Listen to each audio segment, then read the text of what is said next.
Next, please welcome Paul Benfield from Forterra.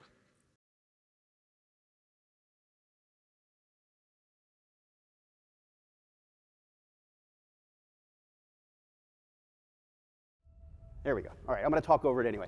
My name is Paul Benfield. I've had the pleasure of working alongside SCSP in general and Elian Albert specifically. We served together in the Pentagon many years ago when Bob Warwick and Ash Carter were first developing third offset and human-machine training as a concept. Fast forward a few years, I now am at Forterra. We develop ground autonomy systems. I want to highlight that we have both military and commercial use cases. Focus of today, I'm going to talk mostly about the military use cases.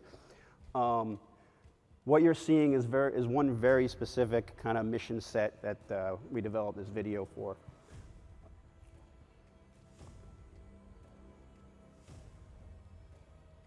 So a little bit about Forterra. We are platform agnostic.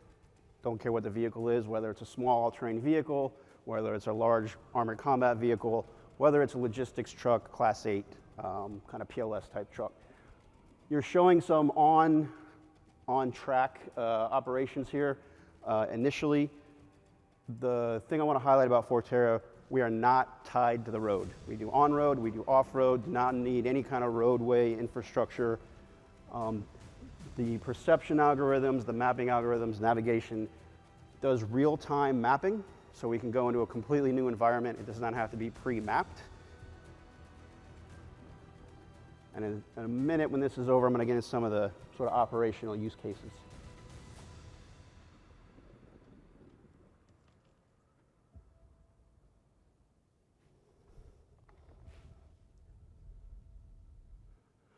Okay, I'm going to start off by talking about how autonomous ground vehicles are not just a technological trend, they are a strategic imperative.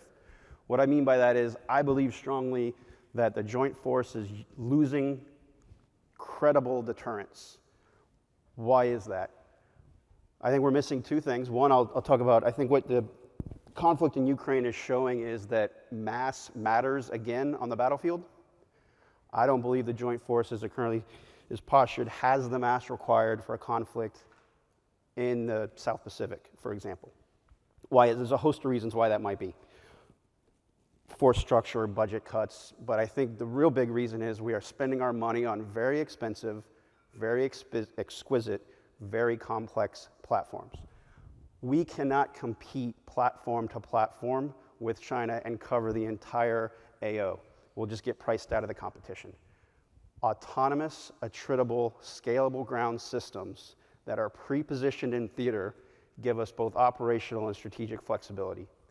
I think that can lead to increased deterrence and war winning if we actually have to get in a conflict. So I'm going to describe a quick operational vignette. The vignette is very theoretical. Every system you see on the screen is not theoretical. They are driving around autonomously today on and off roads. So picture a small tactical unit on an island somewhere, relatively hidden, relatively dispersed, relatively secure, because in front of them are small autonomous ground vehicles with multiple payloads, weapon systems, counter-UAS, electronic warfare, advanced sensors. They are operating as the eyes, ears, and muscle of that tactical unit. Farther behind that tactical unit, you have larger autonomous systems. There's a system in the Marine Corps right now in production. The Nemesis program, Naval Marine Corps Expeditionary Ship Interdiction System. No one does acronyms like DoD. Also, the Army has something in concept called the Autonomous Multi-Domain Launcher. Those autonomous systems can carry anti-ship missiles, anti-air missiles, surface-to-surface missiles. So picture that umbrella securing that tactical formation, providing additional protection, additional standoff, additional range. All of that is supported, that entire human-machine teaming formation is supported by autonomous logistics end-to-end, from tactical all the way back to theater-level logistics at ports and terminals. That is the future that Forterra is trying to build towards. And so a little bit more about Forterra.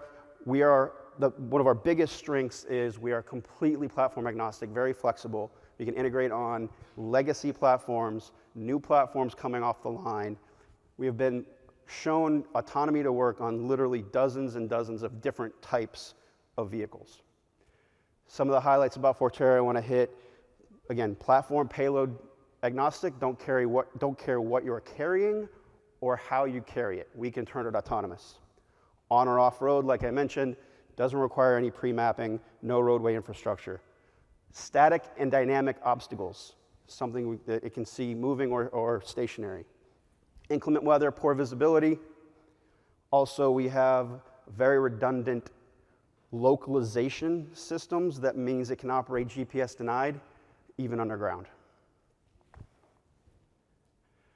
So I want to sit for a minute and talk about the definition of autonomy as we see it, because there's a lot of confusion when you throw on the word autonomy. Minimum requirements, waypoint navigation. Put a point on the map, the vehicle finds its own way to that point. If there's obstacles that are new, it'll reroute itself, again, without human intervention. Follow the leader. This has been demonstrated back in 2018 and even earlier, but the Secretary of Defense in 2018 rode in the back of a HEMTT that was a follow leader vehicle. That is a convoy of vehicles trailing a lead vehicle, maintaining a certain distance and pace. The collaborative search and global mapping is where you take the localization and you can communicate back to a rear control station and to other vehicles inside the formation. That allows for what we call platooning. So picture a convoy moving along. It kicks out another vehicle to do one operation, say scout or recon, and as the convoy reaches a certain point, it can rejoin the formation. Those are the minimal standards. What I want to make sure I highlight here, it is not teleoperation. Teleoperation is remote control. That is one operator controlling one vehicle. Doesn't take off the cognitive load, doesn't take off the task load. You're just putting an operator from one task to another. So to be clear, these are fully autonomous, do not require an operator one-to-one. We're trying to move past the one-to-one paradigm. I think someone talked about it earlier from the earlier panel, and get to a one-to-N model where one operator can operate multiple systems. All right, going quickly, how it works, you've got a stack of sensor to compute to control, which leads to motion. The sensors take real-time data using advanced AI algorithms, machine learning models, turns that data into decisions on localization, perception, navigation, and path making. Those then get computed to make real-time decisions, then get sent to the control system, which takes high-level decisions into low-level tasks of controlling steering, acceleration, braking, basic vehicle functions.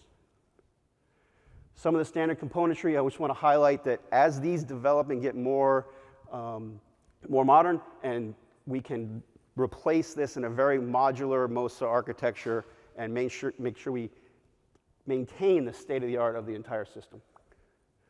Command and control, I just want to highlight that we will have a little laptop out front if anyone wants to take a look. We are UX agnostic, just like we're platform agnostic, but the highlight of this is it's got to be intuitive. You've got soldiers operating this thing. If the UX is not intuitive, then it's not going to be adopted in the field.